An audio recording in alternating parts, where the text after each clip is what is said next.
નમસ્કાર મિત્રો, આજે તમારી સમક્ષ વૃષભ રાશિના જાતકો માટે વિડીયો ખૂબ જ ખાસ છે. શા માટે? તો ગુરુ છે આશ્લેષા નક્ષત્રમાં 18 ઓગસ્ટથી આવી ચૂક્યા છે અને 31 ઓક્ટોબર સુધી આ રહેશે. જીવનમાં જે પણ ઘણી બધી વસ્તુઓ છે એ ગુરુના માધ્યમથી પ્રાપ્ત થાય છે. જેમ કે સંતાનની પ્રાપ્તિ ગુરુના માધ્યમથી થાય છે, ગુરુની કૃપાથી થાય છે. સંપત્તિ એ ગુરુની કૃપાથી મળે છે. સારા પતિ અથવા પત્ની એ પણ ગુરુના માધ્યમથી પ્રાપ્ત થાય છે. ગુરુ ગ્રહ જ્યારે આપણી જન્મકુંડલીમાં ઉત્તમ હોય ત્યારે ઐશ્વર્યની પ્રાપ્તિ થાય છે, માન સન્માનની પ્રાપ્તિ થાય છે અને વિશેષ કરીને જ્ઞાન, એજ્યુકેશન, વિદ્યાભ્યાસ આ બધી વસ્તુનો જે ઉત્તમ રીતે આપણા જીવનમાં પ્રાપ્ત થઈ શકે એ ગુરુની કૃપાથી પ્રાપ્ત થાય છે. આ ગુરુ છે સૌથી વધારે આપનારા ગ્રહ માનવામાં આવે છે. ગુરુ છે એ જ્ઞાન સાથે વિવેક છે એ એની કૃપાથી પ્રાપ્ત થાય છે. આધ્યાત્મિક જે સેવાનો ભાવ જાગે, સારા વિચાર આવે એ પણ ગુરુની કૃપાથી પ્રાપ્ત થાય છે. ગુરુ આશ્લેષા નક્ષત્રમાં આવી ચૂક્યા છે. આશ્લેષા નક્ષત્ર છે એ બુધનું નક્ષત્ર માનવામાં આવે છે. તો ગુરુ છે એ 18 ઓગસ્ટથી લઈ અને 31 ઓક્ટોબર સુધી તમારા જીવનમાં શું પરિવર્તન આવશે, તમને શું લાભ મળશે, એ વિશેષ કરીને આજ જાણકારી તમારી સમક્ષ રાખવા જઈ રહ્યો છું. તમારી ગુરુની સ્થિતિ જોઈએ તો તમારા ત્રીજા ભાવમાં બૃહસ્પતિ આવી ચૂક્યા છે. ત્રીજો ભાવ છે ઓનલાઈનમાં જે પણ બિઝનેસ કરતા હોય તેનો માનવામાં આવે છે. સાથે સાહસ અને પરાક્રમનો માનવામાં આવે છે. ભાઈ અને બહેનનો માનવામાં આવે છે. બૃહસ્પતિની 3 અમૃત દ્રષ્ટિ પડે છે, જેમાંની પંચમ દ્રષ્ટિ સપ્તમ ભાવમાં પડે છે, સપ્તમ દ્રષ્ટિ નવમ ભાવમાં પડે છે અને નવમ દ્રષ્ટિ એકાદશ ભાવમાં પડે છે. આ દ્રષ્ટિઓનું ફળ તમારા જીવનમાં શું મળશે એ વિશેષ કરીને આપણે ચર્ચા કરશું. જો તમારી વૃષભ રાશિ હોય તો સંપૂર્ણથી જરૂર વિડીયો સાંભળજો, જેનાથી હું સમજૂતી સાથે તમને સાવધાન કરીશ, જ્ઞાન સાથે તમને ઉપાય બતાવીશ. એટલે આ વૃષભ રાશિના જાતકો માટે વિશેષ કરીને વિડીયો છે. હવે વાત કરીએ ત્રીજો ભાવ. તો ત્રીજા ભાવમાં બૃહસ્પતિ આવવાથી, બુધના નક્ષત્રમાં આવવાથી જે પણ આપણા ઓનલાઈન બિઝનેસ કર્યા છો પણ એ બિઝનેસમાં આપણે સફળતા મળતી નથી. આપ યુટ્યુબના માધ્યમથી કામ કરો છો, ફેસબુકના માધ્યમથી કામ કરો છો, ગૂગલના માધ્યમથી કામ કરો છો, પણ એ માધ્યમ તમારા માટે જે સફળતાની ચાવી મળવી જોઈએ એ ચાવી મળતી નથી. હવે તમારી સફળતાની ચાવી મળશે. એમ કહી શકાય કે જેના તરફથી ધન આપને પ્રાપ્ત થવું જોઈએ એ ધન પ્રાપ્ત હવે થશે. માન સન્માનનો વધારો થશે, સાથે યશ કીર્તિનો વધારો થશે. આપ સાહસ કરશો, એ સાહસ છે આપને સફળતા તરફ લઈ જશે. સાથે આપનું જ્ઞાનનો વધારો થશે. કેમ કે મિત્રો, જે 3 ભાવ કહી શકાય એમાં વિશેષ કરીને આપણે ત્રીજા ભાવની ચર્ચા કરીએ છીએ અને બુધનું નક્ષત્ર છે એ બીજા ભાવના માલિક છે, સાથે સાથે પંચમ ભાવના પણ માલિક છે. તો બીજો ભાવ પણ તમારો જાગૃત થઈ ગયો કહેવાય. બીજો ભાવ છે એ ધન ભાવ છે, બીજો ભાવ છે એ પરિવારનો છે, બીજો ભાવ છે એ વાણીનો છે અને પંચમ ભાવ છે એ વિદ્યાનો છે, પંચમ ભાવ સંતાનનો છે. આ 2 ભાવનું પણ તમારા જીવનમાં વિશેષ ફળ મળશે. જે ધન આપ બિઝનેસ કરવા માટે ખાસ કરીને લગાડ્યું છે પણ એનો લાભ આપણે મળવો જોઈએ એ મળતો ન હતો, હવે એ લાભ આપને મળશે. સાથે પારિવારિક જે પણ સમસ્યા હોય, લડાઈ ઝઘડા થતા હતા તેમાં પણ સમાધાનના રસ્તા મળશે.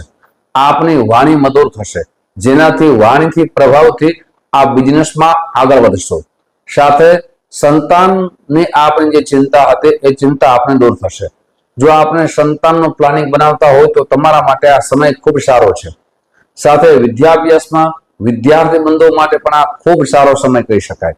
વિદ્યાભ્યાસમાં મહેનત કરશો તો પરિણામ દેખાશે. ઘણી વખત ખૂબ મહેનત કરીએ પણ એ પરિણામ ન દેખાય ત્યારે નિરાશ થઈ જઈએ. પણ આ સમય સાથે, યોગ સાથે મહેનત કરીએ તો પરિણામ અવશ્ય દેખાશે. બુદ્ધિ તેજ બનશે. જે મહેનત કરશો એની યાદશક્તિ સારી બને તો યાદ રહી જાય અને આપણે લખી શકીએ, વાંચન કરી શકીએ સારી રીતે, સાથે પરીક્ષામાં લખી શકીએ એટલે આપણું એજ્યુકેશન સારું વધશે. સાથે સંતાન પ્રત્યેની ચિંતા હતી કે આપણા સંતાનો સંગત દોષના હિસાબે જે બગડતા હતા એ સંગત દોષ હવે દૂર થશે.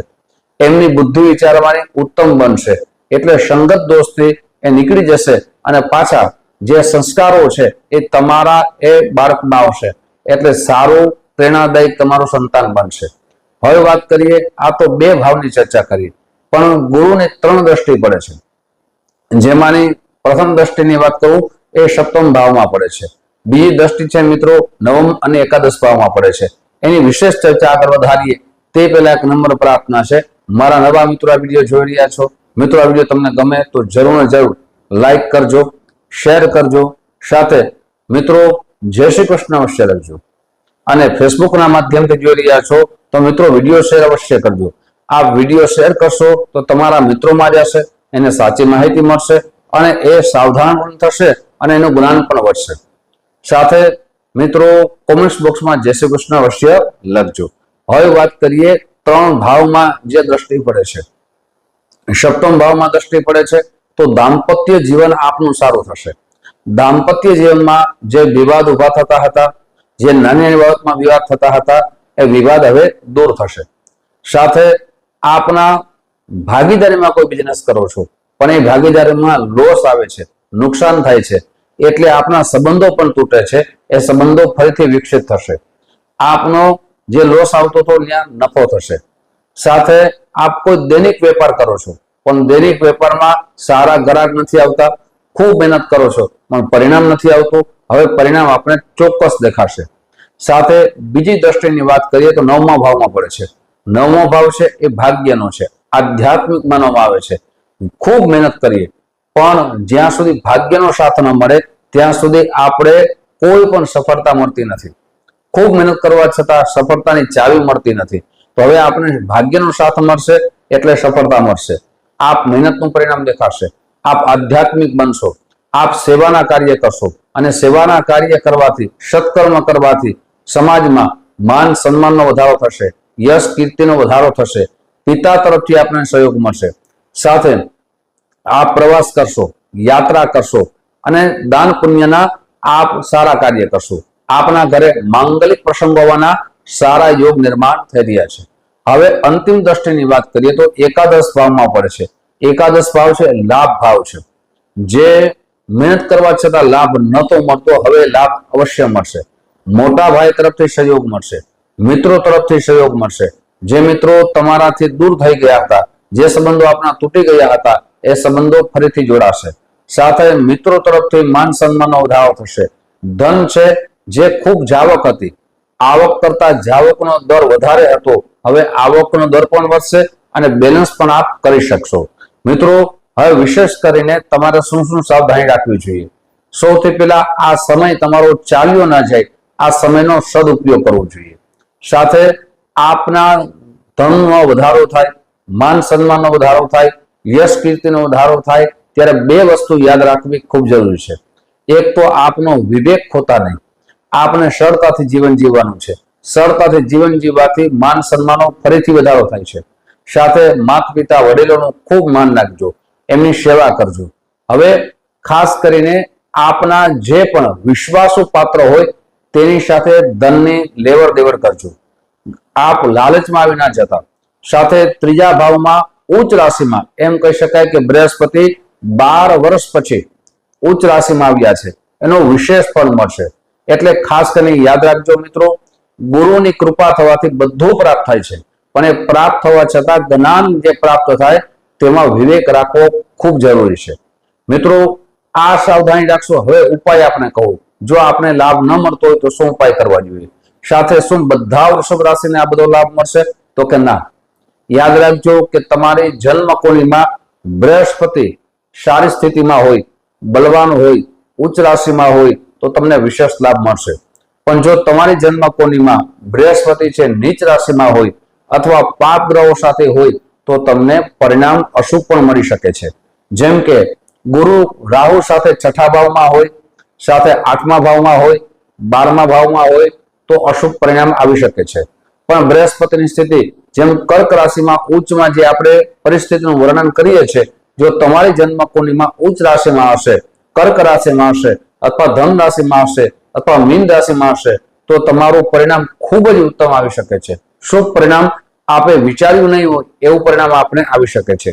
સાથે મિત્રો બૃહસ્પતિ ઉપર પાપ ગ્રહોની દ્રષ્ટિ હોય તો પણ અશુભ પરિણામ મળી શકે છે. એટલે જન્મ કુંડળી ખોલવી, જન્મ કુંડળીમાં જોવું, જન્મ કુંડળી બતાવવી એ ખૂબ જરૂરી છે. મિત્રો હવે ઉપાયની ચર્ચા કરીએ તો તમારી વૃષભ રાશિ છે.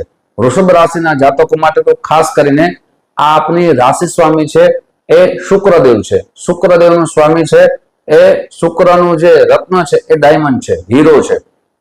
પંચાંગ કર્મ કરીને ધારણ કરી શકો છો, પણ જન્મ કુંડળી બતાવીને. સાથે પ્રતિ દિવસ આપણે શ્રી સૂક્તના પાઠ કરવા જોઈએ. એક ગુરુવારના દિવસે વિષ્ણુ સહસ્ત્રના પાઠ કરવા જોઈએ અને શુક્રવારના દિવસે સફેદ રંગની વસ્તુનું દાન કરવું જોઈએ. મિત્રો આ રીતે કરવામાં આવશે તો તમારા જીવનમાં પરિવર્તન આવશે. મોટા મોટા પરિવર્તન કેવા આવશે તો આગળ આપણે ચર્ચા કરી ગયા. મિત્રો આવી જ ચર્ચાઓ તમારી સમક્ષ મૂકતો રહીશ. આપ જે પ્રેમ આપો છો પ્રેમ બદલ આપ સૌનો હૃદયથી ખૂબ ખૂબ આભાર વ્યક્ત કરું છું. ફરીથી મળશું. જય શ્રી કૃષ્ણ. મહાદેવ.